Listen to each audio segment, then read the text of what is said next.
खाली वाकून घ्या, खाली वाकून घ्या.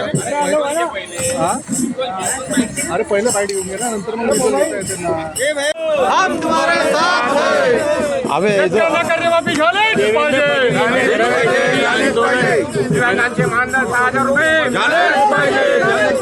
ठाण्याला बोनस भेटलाच पाहिजे. देवेंद्र फडणवीस यांच्या घराशेजारी तुम्ही एक प्रतिकात्मक आंदोलन करत आहे, या माध्यमातून काय मेसेज देण्याचा प्रयत्न आहे? धर्मवीर संभाजीराजांची आज जयंती आहे. एक एक रक्ताचा थेंब सांडून स्वराज्य निर्माण करण्याचं रक्षण करण्याचं काम केलं. आम्ही शेतकऱ्यांचं आणि दिव्यांगाचं रक्षण करण्यासाठी आज रक्तदान ठेवलं आहे.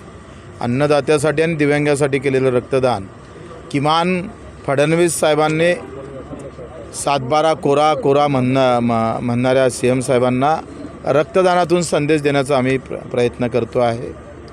मला अपेक्षा आहे का रक्त सांडवल्यापेक्षा रक्तदान करून आंदोलन जेव्हा आम्ही करतो त्याची दखल घेतली पाहिजे. त्यांच्याकडून त्या अपेक्षा आहे. ते खरे रामभक्त असेल तर त्यांच्याकडून उद्याचं रक्त सांडवाचं आंदोलन न होता या रक्तदानातून त्यांनी आम्हाला संदेश द्यावा. या सगळ्या मागणीच्या संदर्भात त्यांनी आपली भूमिका स्पष्ट करावी. गेल्या 3-4 महिन्यापासून ते बोलतच नाही कर्जमाफीवर, म्हणून त्यांनी बोलतं व्हावं यासाठी हे आंदोलन केलेलं आहे. उद्याचं रक्त सांडण्यापेक्षा म्हणजे नेमकं काय म्हणायचं तुम्हाला? म्हणायचं तेच उद्देश आहे का उद्या आंदोलन होईल, संख्येनं लोक जास्त येणार आणि तुम्ही गोळीबार करणार. आम्हाला जसं आता अटकवलं तेव्हा बऱ्याच ठिकाणी पोलिस लोक तिकडे 28 जणं काश्मीरले मृत्युमुखी पडले. तिथे 4-5 पोलीस शिपाई असते तरी ते वाचले असते. पण रक्तदानासाठी सुद्धा मनाई करतात का CMचा बंगला आहे इथून इतक्या अंतरावरच रक्तदान करावं. ही मूर्खता जगाच्या पातळीवर पहिले या महाराष्ट्रात पाहायला भेटते. रक्तदानासाठी तुम्ही अडवत आहे, त्याचे काही तुम्ही बंधनं घालून देत आहे, केवढी मोठी मूर्खता आहे. आणि म्हणून असं होऊ नये, त्यांच्याकडून दखल घ्यावी. अतिशय राष्ट्रीयत्व जपून आणि राष्ट्राबद्दल देशाबद्दलचं आंदोलन कसं असावं, स्वातंत्र्य भारतानंतरचं आंदोलन भारतातलं आंदोलन कसं असावं, रक्तदान करून आंदोलन ही आमची 3री-4थी घटना असेल.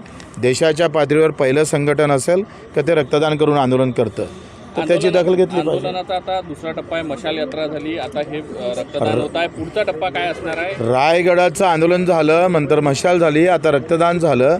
तिसरा आम्ही अजितदादाच्या घरासमोर 2 जूनला 4 ते 5 हजार लोक एकत्र होऊन तिथं आम्ही बजेटचं सगळं संक्षिप्त उतारा अजितदादाच्या समोर मांडणार आहोत.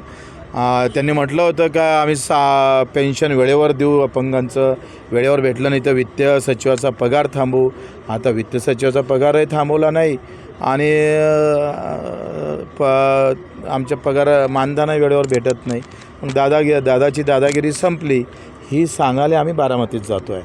नंतर 3 तारखेला पंकजाताई मुंडेच्या गावात, नंतर बाळासाहेब पाटील जे सहकार मंत्री आहे ते कर्जमाफीच्या विषयात आम्ही तिथं बोलणार आहोत. तर तुम्ही उद्योगपत्यांना किती माफ केलं, आम्हाला किती माफ करणार आहे.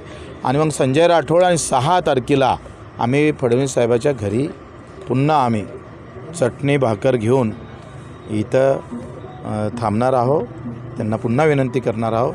तरी जरी झालं नाही तरी तुकडोजी महाराजांच्या मोझरी या गावी 7 तारखेपासून मी स्वतः या सर्व मागण्यासाठी अन्नत्याग आंदोलन सुरू करणार आहोत. 2 राष्ट्रवादी एकत्र येण्याची राज्यात चर्चा आहे. तुम्ही काय कोण म्हणते अलग आहे? मी कितीक पुरावे देतो का ते एकत्र आहे म्हणून? जशी चाणक्य नीती आहे तशी हे पवार नीती आहे. पडद्यापाठी मागून एकत्र असं म्हणायचं का तुम्हाला? ते काय सांगावं लागते. शिंदे साहेबांमध्ये देखील एक खतखत आहे. तिथल्या मंत्र्यांच्या आमदारांमध्ये कामं होत नाही. सरकारवर देखील- अजितदादा मागच्या याच्यात होते म्हणून दादाचं नाव घेत हे सगळे फुटले. आता दादा येऊन बसले. मोठी पैसे पंचायत झाली. राजकारणात ह्या सगळ्या गोष्टी मोठ्या अडचणीच्या म्हणजे महाराष्ट्रातलं राजकारण BJPनं यावर्षी पुनर्रचना होणार आहे आणि व्यवस्थित गेम करायचा होता. प्रत्येक मोठ्या राज्यात BJP व्यवस्थित स्थान घेऊन आहे. कारण पुनर्रचनेमध्ये राज्य आणि देश हा एकत्रित जर असलं तर पुनर्रचना म्हणावी तशा पद्धतीनं केल्या जाते. हा त्याच्या मागचा व्यवस्थित डाव आहे. मी पुन्हा एक तुम्हाला मुद्दा म्हणून सांगतो आहे. मुंबईतल्या मराठी माणसाची एकंदरीत मतदानाची संख्या घटवणारा आहे. कारण 2 ठिकाणी मराठी माणसाचं मतदान आहे. एक कोकणात आहे आणि मुंबईत आहे. ते लगेच एक पत्र काढणार, नवीन कायदा अस्तित्वात आणेल आणि जो दोनही ठिकाणी मतदान ठेवन त्याला 15,000 रुपये दंड. अशा पद्धतीचे काही संकेत आम्हाला भेटले आहे.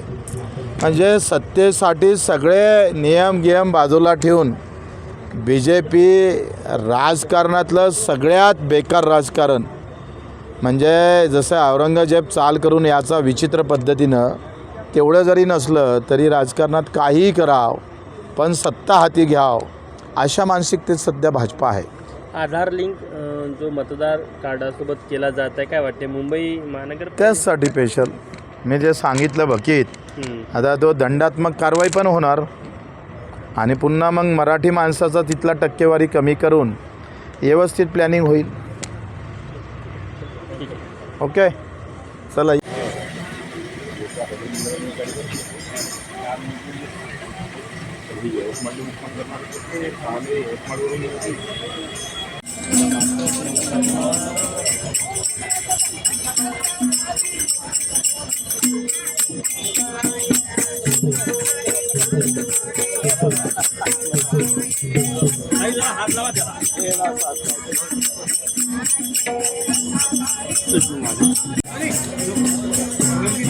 ते उभ्या याच्यात जावं लागेल ना.